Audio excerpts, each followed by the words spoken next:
De volta, pessoal, nossa aula 3. Vamos falar hoje sobre a teoria da relação jurídica.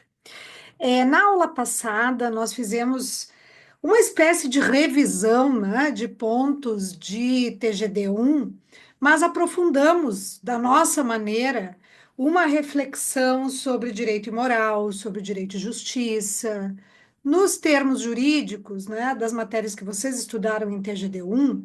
Basicamente, as categorias de direito natural e direito positivo. Fizemos várias reflexões ao longo da história, das vicissitudes históricas, para relembrar esses pontos, né? E que tem a ver com o trabalho que vocês vão realizar na próxima aula.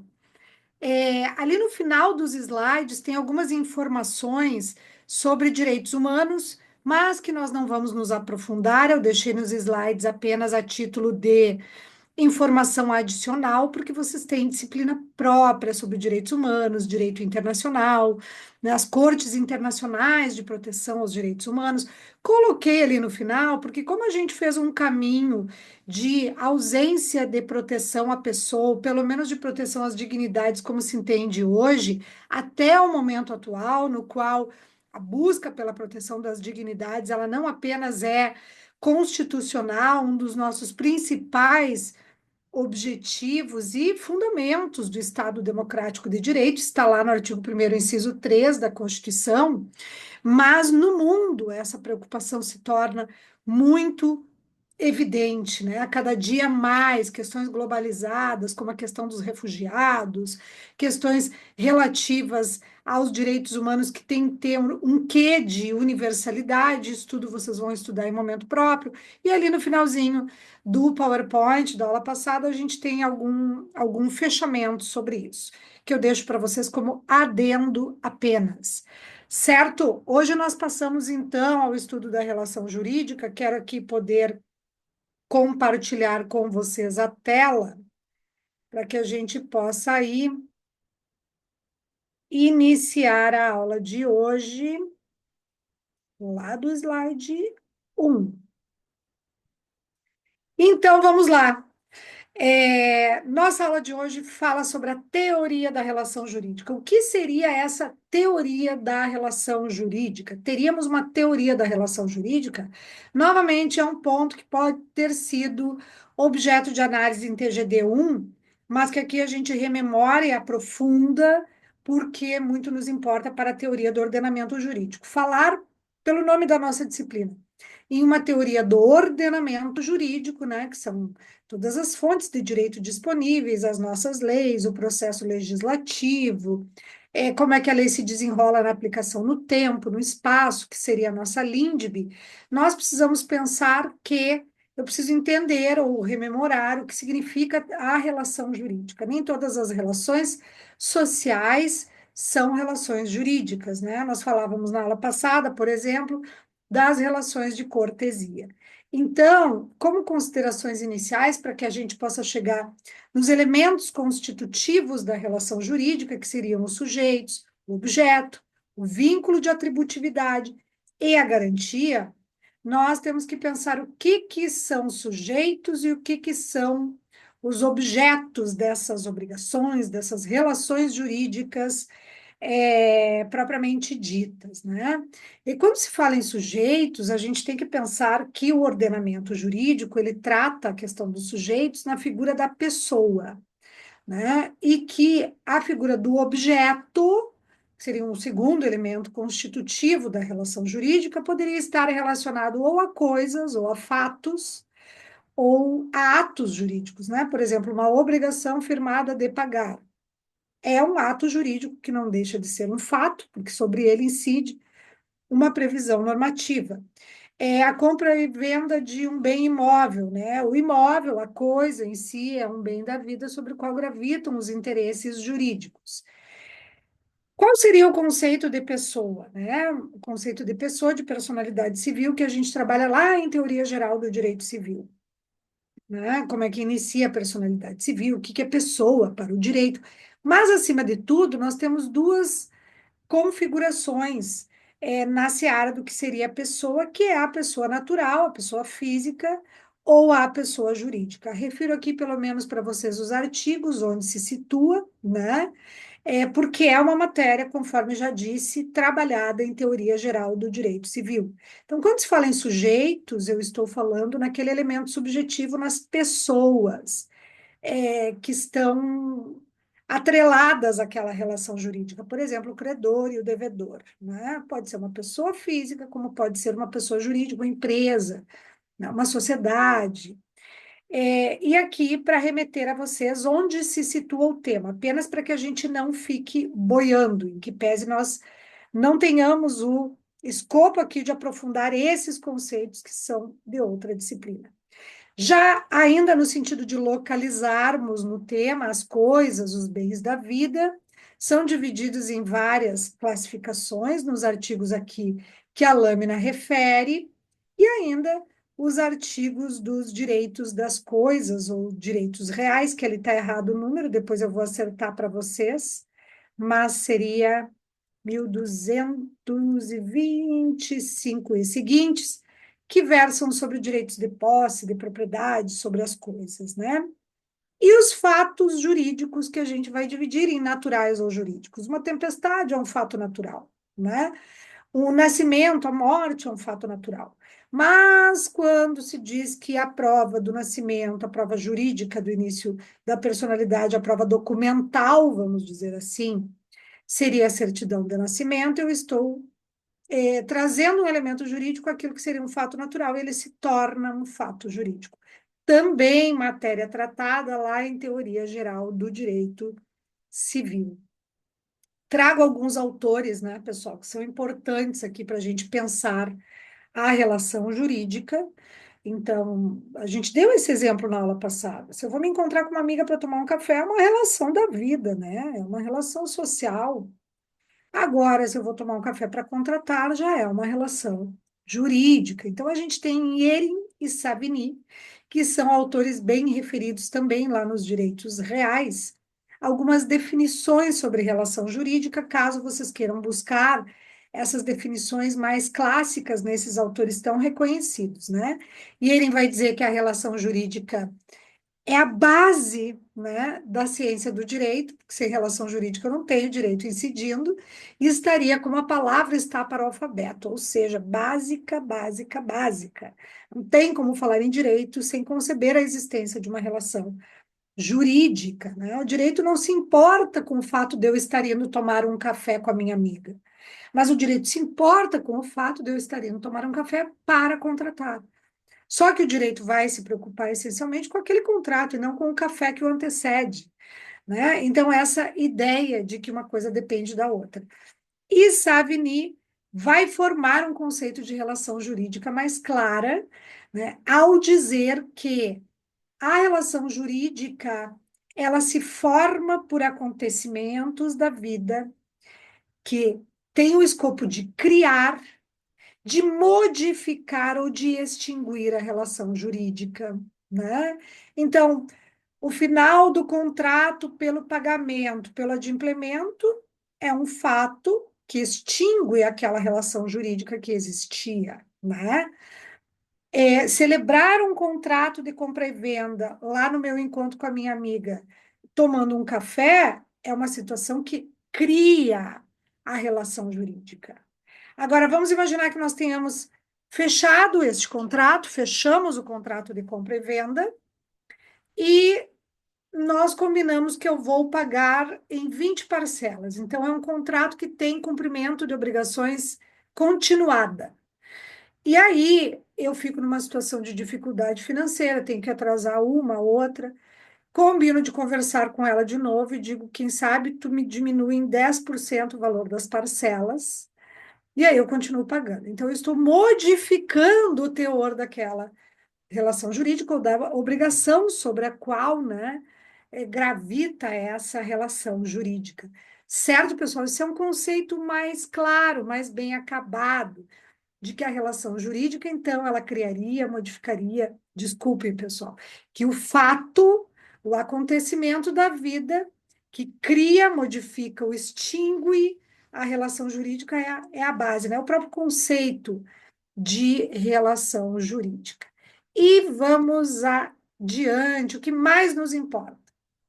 Elementos que constituem a relação jurídica. Não tenho relação jurídica sem esses elementos. E aí eu terei o sujeito, como já falei antes, o objeto, o vínculo e a garantia. Vamos analisar um por um.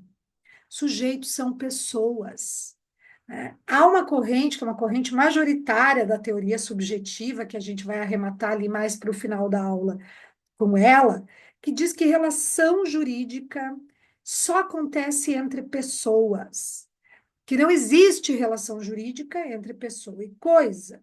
Essa é uma teoria, né? Existe a outra, a objetivista, que diz que existe. Mas a majoritária, mais aceita, é essa que diz que relação é entre pessoas. Vem do latim relatio, que significa referir-se ao outro. Então, já antecipando algumas coisas aqui, que na próxima lâmina nós vamos falar sobre a coisa, né? Sobre o objeto que pode ser a coisa. Pense aqui comigo.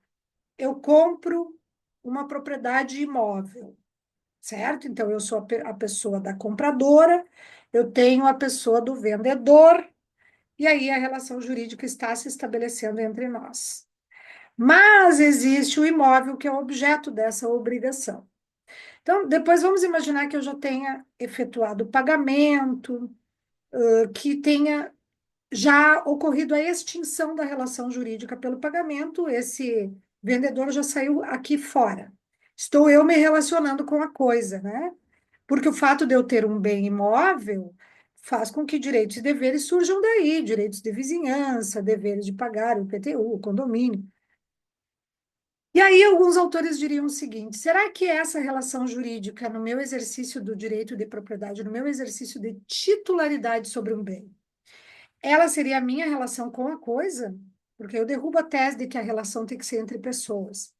E a posição majoritária é no sentido de concluir que não. A minha relação jurídica é com outras pessoas.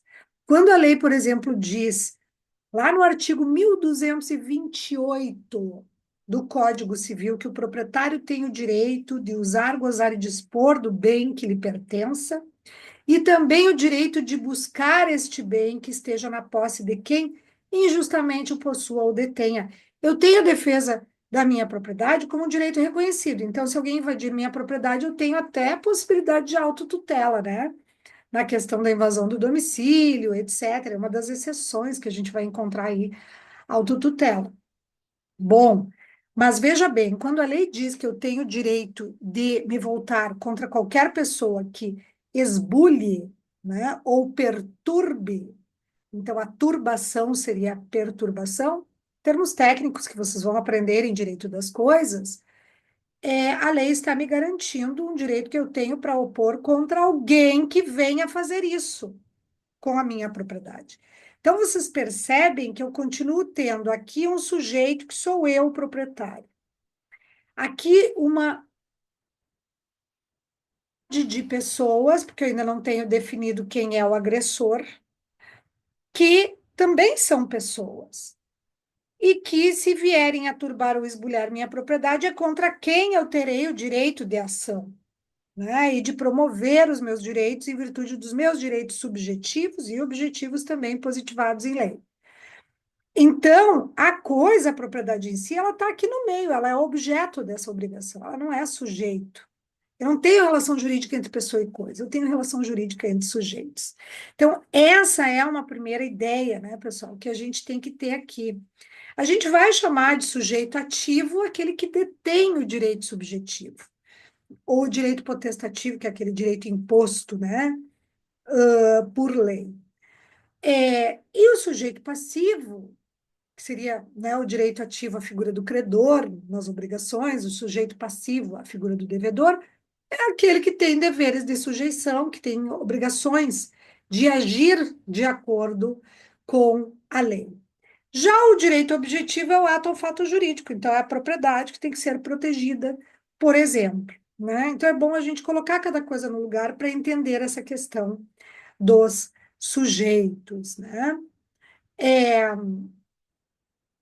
feito isso, porque aqui nesse discurso todo inicial nós já trabalhamos com a questão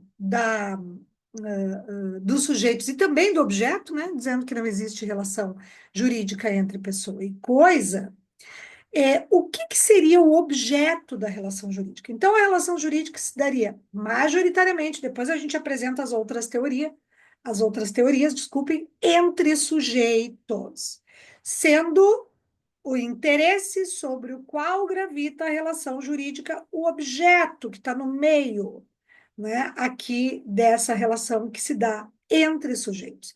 O que, que é esse objeto, pessoal? O objeto pode ser considerado o interesse jurídico sobre o qual gravita a relação jurídica, né? Então, um casamento, não deixa de ser um contrato, né? O casamento envolve direitos e deveres oriundos da sociedade conjugal. O interesse jurídico ali é o projeto parental, né? Então, do casamento surgem com os filhos, sobre patrimônios, né? Direito de usar nome, então direitos de personalidade, direitos pessoais patrimoniais de família, né? Qual é o interesse jurídico que versa sobre uma compra e venda de um imóvel? Exatamente estabelecer a obrigação de um lado de transferir a propriedade e de outro lado o outro pagar o preço. Então, é importante que se fale em interesse jurídico, porque isso é mais amplo do que falar na coisa em si. Compra e venda de um imóvel. Qual é o objeto? É o imóvel. Não. O objeto do contrato de compra e venda de um imóvel é o interesse jurídico sobre o qual gravita a relação. O interesse jurídico é dado por esses elementos obrigacionais que têm bilateralidade, que vão para os dois lados. Um tem que transferir a propriedade, o outro tem que pagar o preço, né? Então, a gente precisa diferenciar o que que é coisa em si e o que que é prestação, né? Como sendo um dever obrigacional, porque ambos contemplam essa noção de interesse jurídico e o objeto é um interesse jurídico, não é só a coisa, né? Então, a coisa, quando for a coisa, o meu direito antes a gente estava comentando, meu direito de proprietária que eu posso opor contra qualquer pessoa da coletividade que venha esbulhar ou turbar o meu bem. O interesse jurídico é a minha propriedade, minha posse mansa e pacífica sendo mantida. Aí eu tenho uma coisa, né, bem clara, como interesse jurídico, que essa coisa é o objeto da relação jurídica, porque ela se dá entre sujeitos, né? Não é a relação entre eu e minha propriedade, como já falamos. Agora, no caso de um contrato de compra e venda, eu não tenho interesse jurídico coisa, mesmo que seja compra e venda de um imóvel. Eu tenho interesse jurídico prestação, que é uma obrigação de fazer, né, no caso da entrega do imóvel por parte do vendedor e depois viabilização da propriedade registral de um lado, então, obrigação de fazer de um lado, obrigação de entregar, de dar, modalidades de obrigações vocês estudarão em direito das obrigações, do outro lado, para o comprador que tem que pagar em dinheiro, entregar dinheiro, né? Então, aqui eu tenho uma prestação. E nesse sentido, pessoal, coloco aqui para vocês novamente no intuito de localizar informativo sobre os artigos de lei. Nós não temos o escopo aqui, novamente, os habeas corpus preventivos, né? Que a gente vai situando vocês, porque a matéria de início de curso, vocês vão estudar em momento próprio, né? Diferentes classes de bens, lá no 79 ao 103 da parte geral do Código Civil. Isso se estuda em TGDC, Teoria Geral do Direito Civil. Prestação consiste no quê? Num dar, porque a lei vai falar em dar, eu não gosto desse termo, mas seria a mesma coisa que entregar alguma coisa. Um fazer, né? Tem que emitir a certidão atualizada do bem, tem que viabilizar a realização da escritura, um fazer ou não fazer, né? Os deveres de abstenção, muitas vezes decorrentes de cláusulas de exclusividade, por exemplo, em contratos, né? Quando a gente diz que o Zeca Pagodinho ele vai fazer a propaganda da cerveja Y, mas em virtude de ter um contrato de 3 anos com essa marca, ele não pode fazer nenhuma propaganda de outra cerveja. Então, eu estou imputando ali uma obrigação por força de contrato de um não fazer, de um dever de abstenção. certo? Então, para nós aqui, pessoal, é muito importante que vocês tenham claro que sujeitos é o primeiro elemento da relação jurídica que se dá entre sujeitos. Objeto é o segundo elemento da relação jurídica, que é o interesse jurídico sobre o qual gravita essa relação. E aí a gente tem que entender o que que é coisa, o que que é prestação, para conseguir, numa relação jurídica, identificar, né, esse objeto. Coloquei embaixo, que não é demais, mais uma vez, a título de localização e informativo, as espécies, né, as modalidades, vamos dizer assim, das obrigações no que toca à prestação, obrigação de entrega de coisa certa. Eu vou entregar o imóvel localizado na rua tal, que tem, enfim, que faz parte de um condomínio de 8 torres, a torre é a torre 7, o apartamento é o 204. Eu estou individualizando completamente aquele bem. Quando eu individualizo completamente, eu não posso ser obrigada a receber outra coisa diversa da que foi contratada, está lá no artigo 313, é uma regra de direito obrigacional. Ou existem também as entregas de coisa incerta, né? Que são definidas apenas pelo gênero e quantidade. Eu vou entregar 10 cavalos. E aí, em algum momento, no momento do cumprimento, a gente vai definir as características, né, do bem. De fazer prestação de serviços, por exemplo, qualquer serviço advocatício, uma empreitada, um transporte, é de fazer, e as de não fazer, como a gente deu o exemplo dos deveres de abstenção, na obrigação de exclusividade como cláusula contratual. Certo, gente? Então, dos elementos da relação jurídica, aqueles que constituem a relação jurídica, nós já vimos sujeitos e objeto. E agora passamos à ligação entre eles, né? Então, entre sujeitos, que a relação jurídica se dá entre eles, e objeto, para que eu tenha relação jurídica sem sombra de dúvidas, eu tenho que ter algo que os vincule, que os ligue. Então, o chamado vínculo de atributividade é a ligação entre essas duas coisas, é o liame entre essas duas coisas. Sem este vínculo, não há relação jurídica. Muitas vezes, é o argumento que a gente tem na defesa, por exemplo, de uma ação judicial. Alguém entra com uma ação contra mim, eu digo, mas eu não tenho contrato com essa pessoa, né? Ou não fui eu que causei, ou o ato ilícito ali, o acidente de trânsito, que ele diz que eu fui culpada, foi em virtude, eu perdi a direção em virtude do temporal, né? Uma força maior. Não fui eu que causei, foi o temporal. Então, eu não tenho vínculos. E esses vínculos, eles são comprovados por categorias jurídicas, que são essas que eu coloco aqui para vocês. Quando a gente diz ali no exemplo que as fontes das obrigações e do dever de reparar é o que vincula os sujeitos.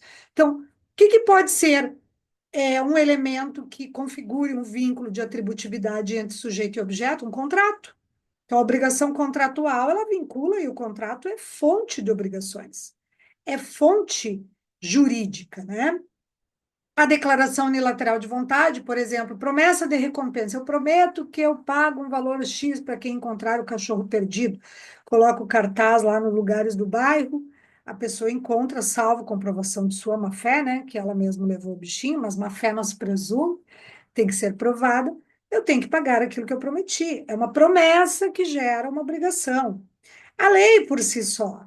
Quando a lei diz que a obrigação de pagar tributos é daquele contribuinte, quando a lei diz que o pai deve pagar alimentos ao filho, no caso uma, de um divórcio e que o filho fique na guarda da mãe, né? Então, são obrigações decorrentes unicamente de lei, não é de contrato, não é de declaração unilateral de vontade, não é de um ato ilícito.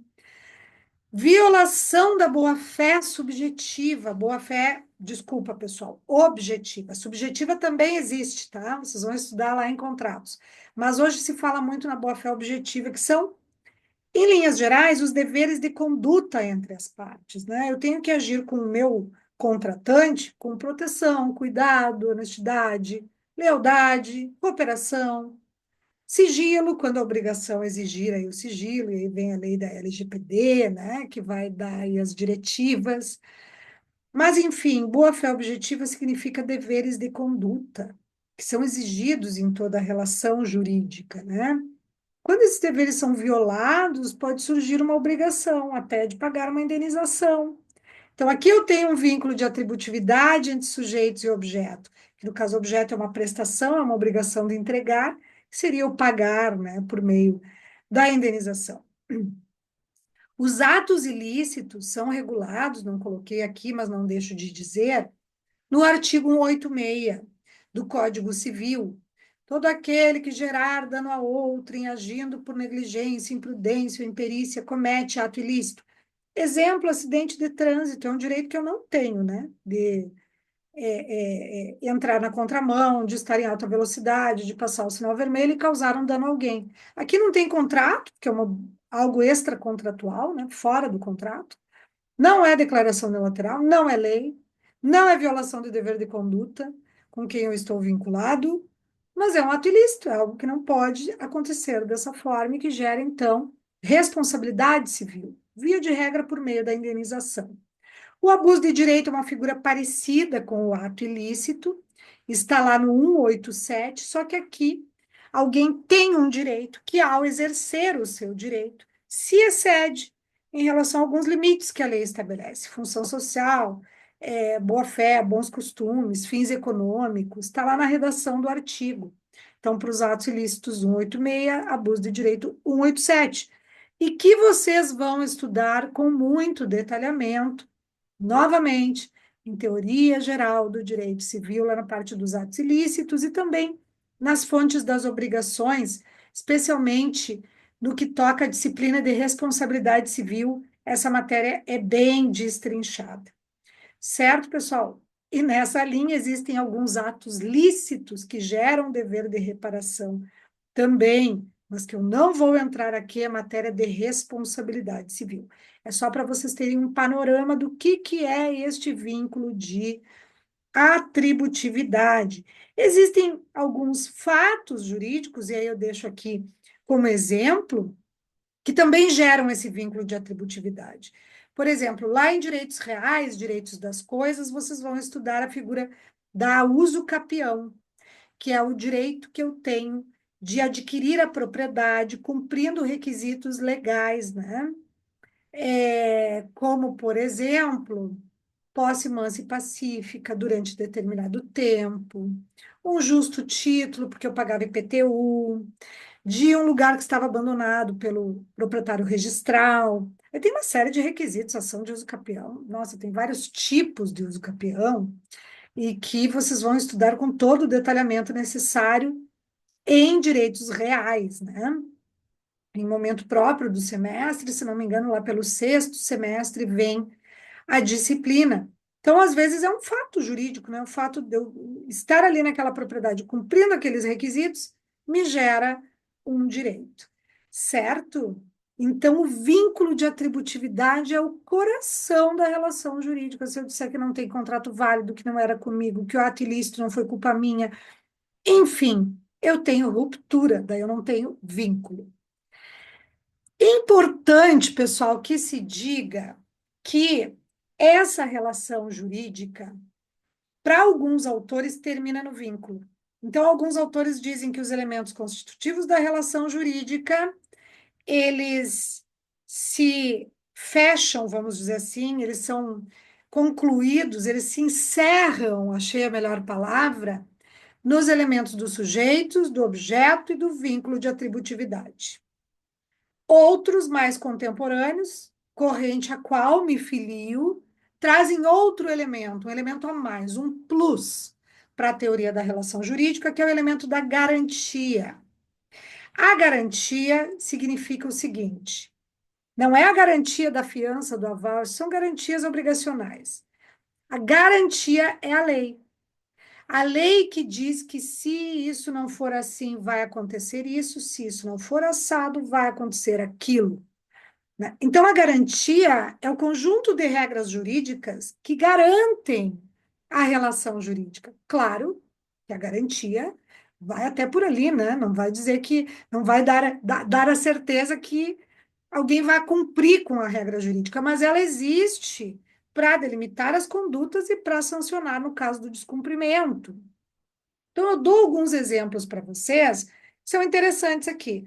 Um exemplo lá de teoria geral do direito civil, o Instituto da Fraude contra Credores. O que diz o artigo 158, que a gente não vai entrar no artigo, mas em linhas gerais, o que ele quer dizer? Se eu estou devendo, por exemplo, eu devo para o meu credor A, que é o locador, no meu contrato de locação do imóvel residencial que eu moro. Então, todo mês eu tenho que pagar a ele. Estou devendo lá locativos. Eu devo na loja Y porque eu comprei a crédito e não paguei. Eu devo para o banco porque eu peguei um financiamento, não tenho saldo na conta, não paguei. Mesmo que eu não esteja com a dívida vencida, tá? Mesmo que eu não tenha o elemento do não paguei, eu tenho uma obrigação com o locador, eu tenho uma obrigação com a loja, eu tenho uma obrigação com o banco. Então, eu tenho credores, né? E qual é a garantia dos credores? O meu patrimônio, porque ninguém é preso por dívida no Brasil a não ser o devedor de alimentos, né? Lá do direito de família, muito incidente essa ideia. Fora isso, eu respondo com o meu patrimônio. Se eu não tiver patrimônio para pagar, não tem o que fazer, suspende o processo e fica de olho para ver se eu vou, em algum momento, ter algo no meu nome para poder reativar, por exemplo, uma ação de execução de cobrança de dívida. Então, o que que a lei diz? Eu não posso, se eu tenho dívidas constituídas, começar a me desfazer do meu patrimônio, quer seja vendendo as minhas coisas para terceiros, quer seja doando, pior ainda, né? Quem deve ainda doa. E se isso acontecer, ocorre o Instituto da Fraude contra Credores, ou seja, os meus credores podem se voltar contra mim para que eu tenha esse negócio de venda para um terceiro, de doação, desfeito e volte esse patrimônio para o meu acervo e eles possam cobrar a dívida. Essa é uma garantia da lei. É uma regra que garante a relação creditícia, né? Seria um exemplo. Nos contratos, tem dois exemplos. A figura dos vícios redibitórios, né? Que diz o seguinte: sempre que eu comprar um bem que não tem os atributos de qualidade que ele deveria ter para ter aquele uso a que ele deveria se destinar, eu posso pedir a rescisão do contrato, devolvo, quero o dinheiro de volta. Eu não posso comprar um imóvel que esteja todo comprometido de encanamento, todo comprometido de fiação elétrica, chovendo dentro de casa. Claro que a teoria dos vícios é ampla demais, é detalhada, é técnica, vocês vão estudar em direito dos contratos. E que precisa ser um vício que eu não tinha como saber no momento que eu entrei. Se eu assumir o risco, bom, daí não tem proteção. Risco assumido é risco assumido. Aqui não, é um risco que eu não tinha como saber que existia, né?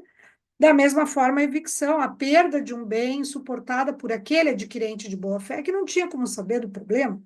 Compra um computador de um amigo que me diz, o computador está novo, mas eu não vou usar, me paga tanto, não tem nota, mas eu compro achando que é dele. E aí a polícia bate na minha porta, dizendo, olha, esse computador é objeto de receptação criminosa, busque apreensão. Eu paguei e perdi o dinheiro. Se eu estou de boa fé, eu tenho o direito de ter esse dinheiro ressarcido, né? Então, a lei, tanto quando ela protege o adquirente de boa fé dos vícios que venham a recair sobre o bem, ou quando ela protege o adquirente de boa fé, que vocês vão estudar quem é esse adquirente de boa fé, em momento certo, da perda que significa a evicção, é a perda suportada, né, por aquele que não tinha como saber dos problemas que recaíam sobre o bem, a legislação dá garantias, garantias de retorno desse dinheiro corrigido, talvez mais perdas e danos. Aí tem uma série de questões ali na legislação. É uma garantia, garante a relação jurídica. Garante que eu vou comprar algo que vai funcionar, que eu não vou perder por ser de outra pessoa, que eu não tinha como saber na época, né? São garantias. E no processo civil, a própria ação de execução, né? Eu posso entrar com uma execução contra o meu devedor quando eu tenho um título executivo legítimo contra ele. Então, pessoal, estes são os elementos da nossa relação jurídica. Essa aula do tema de hoje, ela vai se encerrar em um bloco, tá? Estou fazendo um bloco único. Vocês devem estar notando aí, a aula de hoje não está sendo gravada excepcionalmente em estúdio, né? E também mesmo quando via Zoom, com toda a edição, por exceção, estou aqui trabalhando um vídeo diferente com vocês, tá? Que às vezes pode acontecer, mas entregando aí todo o nosso conteúdo do nosso planejamento. Então, esses são os elementos constitutivos da relação jurídica: sujeitos, objeto, vínculo. E a garantia não é demais colocá-la como um elemento, porque ela aparece muito fortemente pelas regras jurídicas que protegem essa nossa relação. Ainda, pessoal, agora que eu me dei conta que eu não coloquei na tela cheia a apresentação de slides. Espera aí, só um minutinho. Agora no final, mas não tem problema, depois vocês ficam com os slides que já estão disponíveis aí para vocês no AVA, para que vocês possam. Olha aí, ó, como ficava melhor. Desculpa, falha minha. Fica melhor para visualizar, mas vocês podiam também ir acompanhando aí que o material já está disponível durante a aula. Vamos fechar o tema de hoje? Não, não vamos fechar, mentira minha. Vamos fechar com a classificação da relação jurídica, mas vamos falar das teorias, a gente já comentou e vamos aqui brevemente retomar. A teoria majoritária, pessoal, da relação jurídica é chamada de teoria personalista, que diz respeito a pessoas, ou subjetivista, porque diz respeito aos sujeitos, né? Que diz que a relação jurídica é sim o vínculo entre dois ou mais sujeitos diante de um objeto que é o interesse jurídico protegido, né? Sobre o qual gravita a relação jurídica. Isso a gente está falando desde o início da aula. Então, essa primeira é a teoria mais aceita. A normativista, que também vai aparecer como opção de alguns doutrinadores, ainda que minoritária, diz que a relação jurídica é a relação de um sujeito com a norma jurídica. Então, meu direito de propriedade é a minha relação com a propriedade, porque a norma determina isso. Direito que eu tenho de executar o meu devedor, na figura de credor, né? Se eu estou na posição de credor, é a relação que eu tenho com a norma que traz esse comando. É uma teoria que vai aparecer para alguns autores, mas que nós não nos filiamos, né? Como a melhor a explicar o fenômeno da relação jurídica. E ainda aquela terceira que nós já comentamos, objetivista, que diz que a relação jurídica pode ser entre pessoa e coisa, ou entre pessoa e um lugar, ou até entre pessoas, né? Mas abre mais o foco do que a primeira, que diz que é entre sujeitos. Então, a majoritária é a primeira. E, por fim, então, pessoal, indo aí, temos 3 lâminas sobre a classificação da relação jurídica. Como é que se classifica?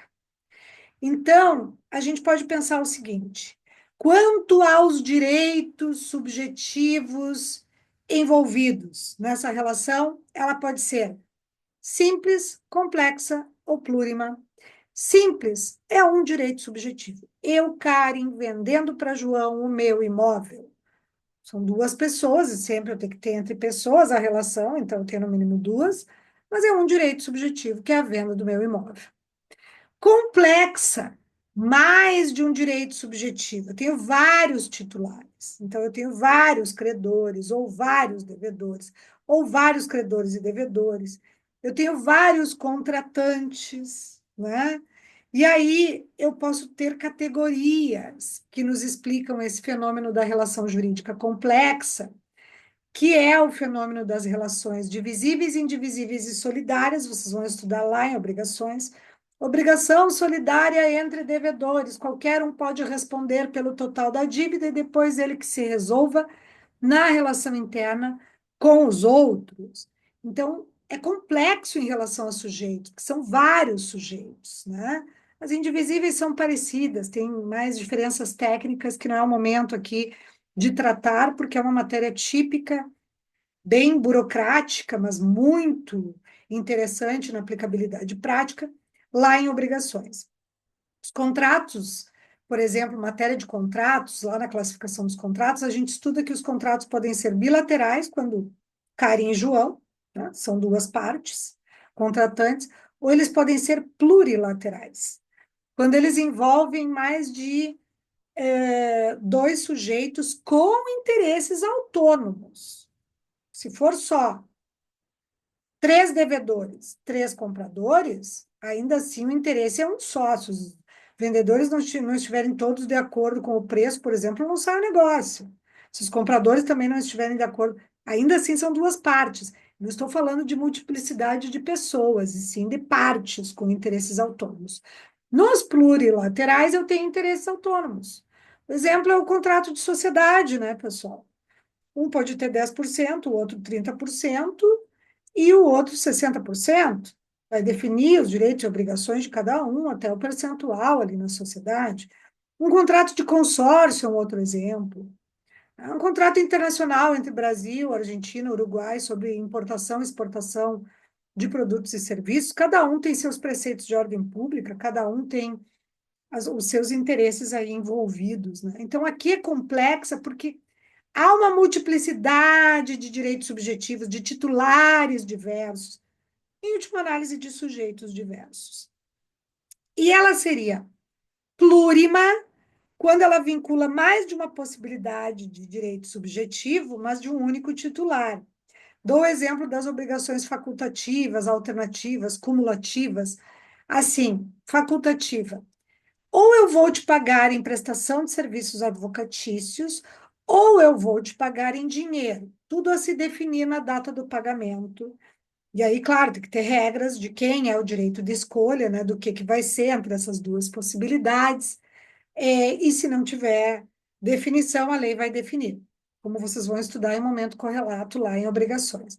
Mas essa é obrigação facultativa. É um único titular? É, mas pode ser isso ou aquilo. Alternativas é a mesma coisa, né? Ou isso ou aquilo, cumulativas, isso e mais isso, dependendo da situação. Então, por isso que nós vamos chamar de plurimas. Digamos que aqui, na complexa, eu tenho multiplicidade de sujeitos. Na plurima, eu tenho multiplicidade na forma de cumprir, né? Nesse objeto da obrigação, eu tenho multiplicidade. E a simples é só um sujeito, um objeto. Beleza? Em relação aos direitos subjetivos, os objetos envolvidos. Pode ser pública ou privada, a relação jurídica de interesse público é aquela que tem o Estado, né? Ou então tem um ente da administração pública indireta, que seria uma autarquia, uma fundação pública. Quando o interesse público é predominante, essa relação jurídica é de natureza pública, né? Exemplo das áreas típicas de direito público, penal, tributário, ambiental, administrativo, e seria uma relação jurídica privada, aquela que envolve direito privado, né? O ramo por excelência do direito privado é o direito civil, regula contratos, propriedade, família, mas também o direito empresarial, né? Que seria aquele direito correlato às negociações da pessoa jurídica, empresa, também estaria aí no ambiente do direito privado. E aí eu tenho essa divisão, que é uma divisão interessante, porque se a relação jurídica é de natureza pública, ela segue princípios de direito público, como o princípio da supremacia do interesse público. Se a relação jurídica é de direito privado, ela vai seguir princípio de coordenação de igualdade na relação jurídica e não de supremacia de um interesse sobre o outro. Certo, gente. Aí a gente vai para a nossa lâmina final da aula de hoje, já fazendo esse fechamento. Ainda na classificação da relação jurídica, pode ser absoluta ou relativa. O que significa uma relação jurídica com efeitos absolutos? Obriga todos, indistintamente, aquela ideia do erga omnes, né? É oponível contra todos. Então, aqueles direitos fundamentais do artigo 5º lá da Constituição, e vocês vão estudar esse tema se ainda não estudaram, da eficácia vertical e horizontal dos direitos fundamentais, em Constitucional 1, mais propriamente, trazem deveres e direitos que devem ser observados por todos. Eu posso opor meu direito fundamental contra qualquer pessoa. Direito fundamental, lá na visão do direito constitucional, que também é um direito de personalidade na visão do direito civil, né? Para muitas das situações do artigo 5º, que trata tanto de direitos da personalidade, extrapatrimoniais, como direitos patrimoniais. E ela seria, por fim, uma relação jurídica com efeitos relativos quando ela obrigar só A e B. A ideia típica do contrato, né? Em tese, o contrato é para obrigar A e B. Claro que o contrato tem que cumprir função social, são outros elementos exigidos, mas enquanto ele cumprir, interessa A e B, né? Então, os efeitos são mais limitados. Quando a gente fala nessa eficácia absoluta da relação jurídica, desse direito que eu posso opor contra qualquer pessoa e que vale para todos, eu estou falando de um efeito erga omnes, contra todos.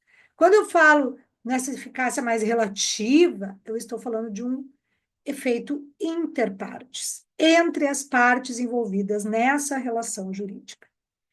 Certo, pessoal? Então, esse seria o nosso tema de hoje, apresentado de uma forma mais enxuta, mas que eu entendo que é bem didática, porque envolve todos os elementos que têm que ser estudados aqui, tanto os elementos constitutivos, como a classificação, como também aqui as teorias, né, da nossa relação jurídica. E ficamos com o nosso tema da aula de hoje, parando aqui o compartilhamento. Concluído.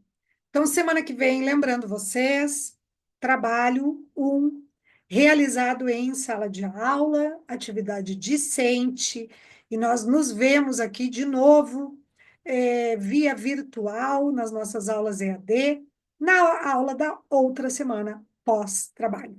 Ok? Fiquem bem, um grande abraço, bons estudos, acompanhem sempre o nosso AVA, que a cada aula tem materiais interessantes postados, juntamente com a aula ou atividade destinada àquele dia, como é o caso da semana que vem, textos, vem exercícios. Agora, com o trabalho da semana que vem, vocês têm a indicação de dois ótimos filmes, né? Dois textos para trabalhar a ideia de estudo de caso, de fichamento, de síntese, né? Em última análise. E tudo isso enriquece muito o conhecimento de vocês para além das aulas, tá bem? Um abraço grande e até a próxima.